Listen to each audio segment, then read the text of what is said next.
cioè i mattoni che ha prodotto mio bisnonno per la ricostruzione del campanile di San Marco attorno al 1910-1911 erano dei mattoni tra l'altro di dimensioni circa 40 per 20, quindi mattoni molto grandi, venivano fatti a mano, cioè c'erano dei banchi, io mi ricordo ancora, io sono del 51, quindi del 50, quando ero piccolino,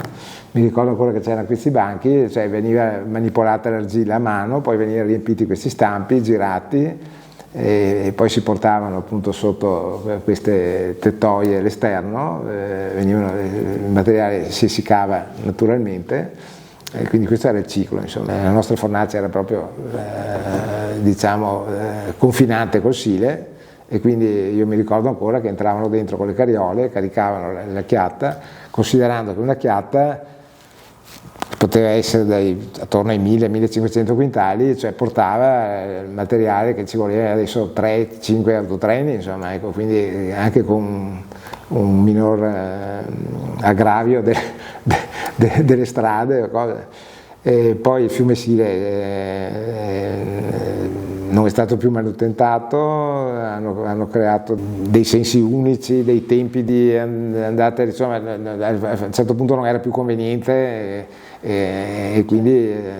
attorno al 1980 mi pare che abbiamo fermato l'ultima barca, insomma, l'ultima chiatta. Ma allora la storia inizia dal sodalizio che è iniziato nei primi anni 50 del secolo scorso, tra mio padre e il geometra Tognana, che è l'altra rappresentante dell'altra famiglia, che comunque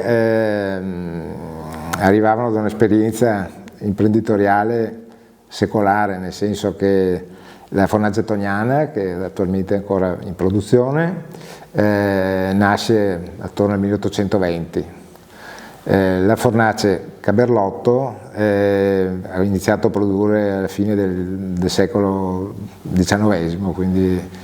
890 circa. L'evoluzione è stata iniziata nel 1954 con una fornace che produceva solo blocchi,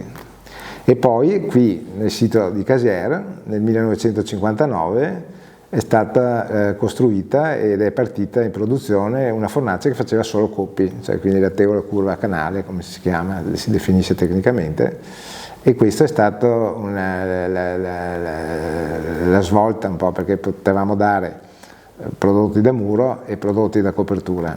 Nel frattempo le due fornaci di famiglia si erano specializzate: la fornace Tognana a fare tegole stampate, che è diverso dal coppo che viene estruso, e la fornace Caberlotto invece si era specializzata a fare anche loro blocchi da muro, con l'evoluzione di blocchi polizzati che davano un maggiore isolamento. E quindi nel 1968 appunto qui a Casier, e poi nel 1972 a Chieti, Scalo, sono partite queste due unità produttive nuove, appunto, che producevano esclusivamente tegole in calcestruzzo con tutti i vari accessori. Poi nel 1978 in seguito a una visita che era stata fatta in Germania proprio per vedere l'evoluzione degli impianti, c'ero anch'io, abbiamo visto produrre questi masselli autobloccanti in calcestruzzo, che sono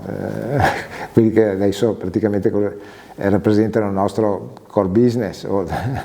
E quindi è stato deciso di costruire due stabilimenti, uno qui a Casier e uno a Chieti, per la produzione appunto di masselli. Subito è stato registrato il marchio Betonella, quindi il marchio Betonella è ancora diciamo di nostra proprietà, anche se poi negli anni Betonella rappresenta un po', cioè viene chiamato Betonella proprio il massello autobloccante, insomma, però il marchio è ancora di nostra proprietà. Anche in questo caso, essendo un prodotto che logisticamente sopporta un costo notevole, perché pesa molto in base ai metri che vengono utilizzati, abbiamo costruito gli altri stabilimenti. In questo momento il grande tema è quello della sostenibilità, è quello di agenti atmosferici sempre più estremi. Voi come toccate con mano questo cambiamento? Siamo concentrati a fare dei prodotti che possano dare o attraverso dei giunti maggiorati tra un elemento e l'altro o attraverso un calcestruzzo poroso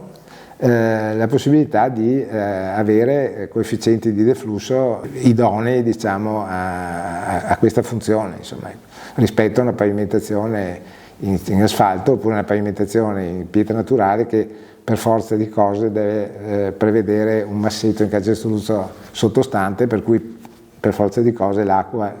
che arriva in superficie deve essere raccolta completamente. Adesso viviamo un periodo temporale proprio da 3-4 mesi a questa parte, da quando ci sono state appunto queste grandinate che si sono aggiunte poi ai termini della legge del superbonus, no? Per cui le imprese, i privati si sono trovati di fronte a una problematica di reperimento di materiale che mette in difficoltà un po' tutti, perché siamo tutti noi produttori di coperture, sia che sia in cotto che siano in cemento, in calcestruzzo. Non riusciamo a seguire, cioè diamo ormai consegne a 2-3 mesi quando i nostri clienti erano abituati, insomma, in 2 settimane, e quindi questo è un po' è un problema, sì, è un problema che purtroppo non è che possiamo, cioè, se noi abbiamo incrementato la produzione giornaliera, ma non è che, cioè, ci sono dei limiti. Il calcestruzzo, cioè la tegola il calcestruzzo è una tegola molto sottile, perché ha uno spessore attorno agli 11 mm, quindi noi possiamo produrre tutto quello che possiamo produrre, però bisogna aspettare 24 ore per poi portarla a piazzale, no? E quindi abbiamo comunque